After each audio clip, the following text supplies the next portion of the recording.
Hi everybody, welcome to Struggle is Real. I'm Victoria, and every Sunday at 5:30 p.m. Eastern Standard Time I sit down to write for just 10 minutes.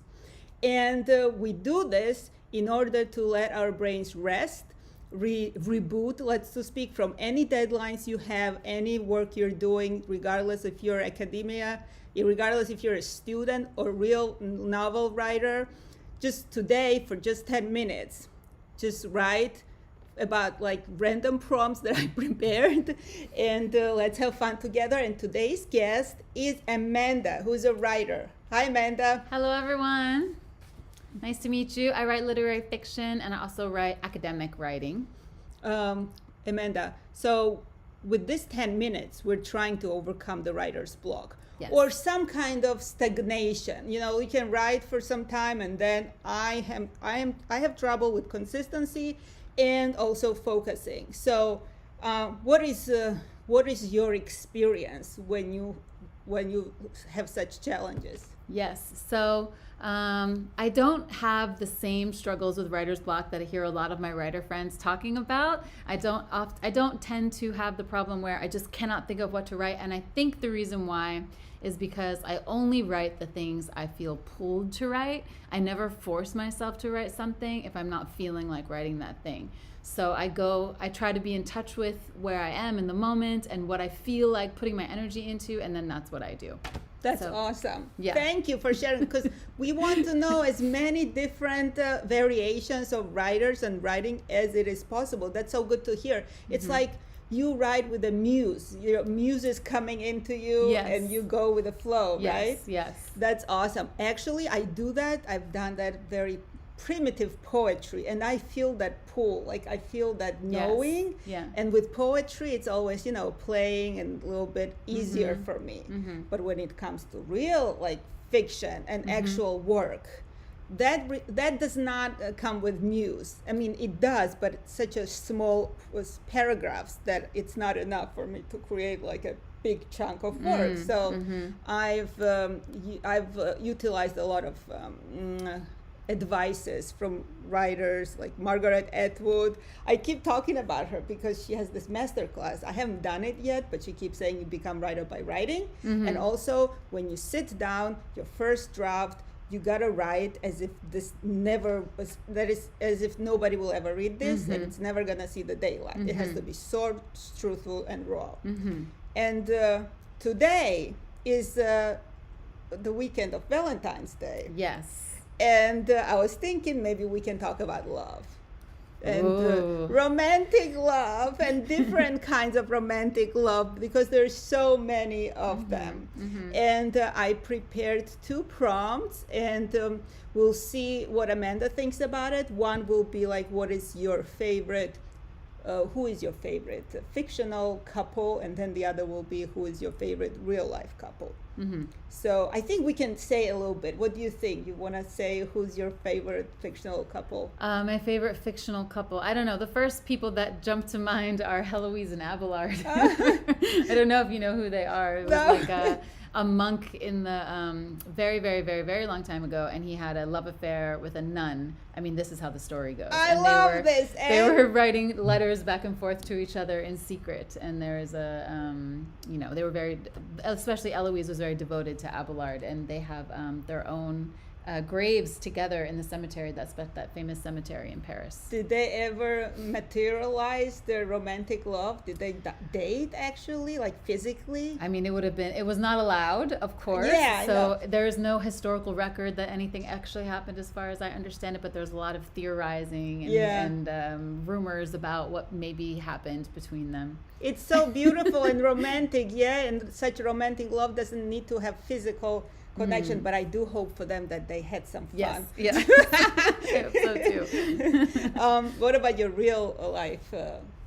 I don't know. I mean, I guess I have to say my parents, which I know is... No, it's okay. That's what you're seeing, right? Yeah. Close up. You know their story. Yes, I know their story. I know them very well. I've known them my whole entire life from the very first moment I was born, and they managed to keep it alive, keep the love alive. So alive and with respect, of course, right? Yes, of course. Yeah. My real life favorite famous for me couple is my uncle and his wife. Mm-hmm. Again, I've known them my whole life, and I know their life is not easy. They're hardworking, and they have so much love for each other. I can see that. You know, it's Yeah. like, well, there's things that go without saying, Mm-hmm. and I admire them. They're adorable, and they create a very good life for them and for their kids with a hard work. At the same time, loving and respecting each other and around too. And that's like amazing example for me that I aspire to. And the fictional characters, I've been thinking about it when I was much younger. I read Erich Maria Remarque, the Heaven Has No Favorites. So the main character, it's based on a real race car driver and his life. So there's this race car driver who lives this very risky life, and then there's this young woman, it's in 1960s, who has tuberculosis, and it's terminal stage, so she's about to die, and they fall in love, and they have this really amazing, very hot relationship that lasts only very briefly. And this guy wants to marry her, but she says no because she has only a few months left and she loves him, and she's like, I cannot have you be a widower. And they part ways, and this guy dies in a car crash. Oh gosh, it's so tragic. I know, and she dies a few months after. I know, I'm Oh, laughing the about tragedy. Yeah, but you see like two different, like polar opposites of relationships. One is a lifelong, dedicated, real, respectful relationship. I'm not saying that this guy and this girl didn't have a respectful relationship, but it was short-lived. Yeah. And it's like an infatuation, but how do we know? I mean, Yeah. it died with them. And a lot of love in real life, it's like, you know, short-lived, right? Yes. And it's also love. And I realize there's so many different kinds of love. Yes. Romantic love, not just platonic love. Right. So I wanted to play with these ideas, and let's hope some people will have fun, or all of them will have fun. And if you feel like you're in the groove, you're rolling with your writing, please mute us or turn this off and continue writing, because that's the whole point of us sitting here, so we get in the groove. Okay, so with that, I'm gonna pull up 2 prompts, and we will set a timer for 10 minutes. Let's go. All right.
And we are out of our precious 10 minutes. All right. Well, how are you feeling? Good. Good? I had a nice session. Oh, that's Yes. awesome. Yes. I was reflecting about my own relationships, and that's how my writing went usually. It's like I follow the prompt, but then my mind goes all kinds of directions. Yes, So yeah. it got really messy. Yeah. Yeah. Mine What about sent you? me right back to. I started thinking about my own life, and then I was writing in my novel before we came to this, and the main characters have a like a love thing, so I just started writing about them. That's awesome. You see, that is great thing too. A lot of times I have sat down here or in different situations. This show helps me to consistently do this, right? At least once a week. So I sit down, I feel like I'm going to write about a prompt, but then I add a little paragraph to my short story that I'm writing. So that's a good Yeah. surprise. That's awesome. I'm Yeah. happy. I'm happy, and I'm glad you were here. So cool. We Yes, didn't I'm even glad I plan got this. to join you. This is the best. This is awesome. So I hope people had fun, and we'll be here next Sunday, 5:30 p.m. Eastern Standard Time, and keep writing. And thank you for being with us, and have a great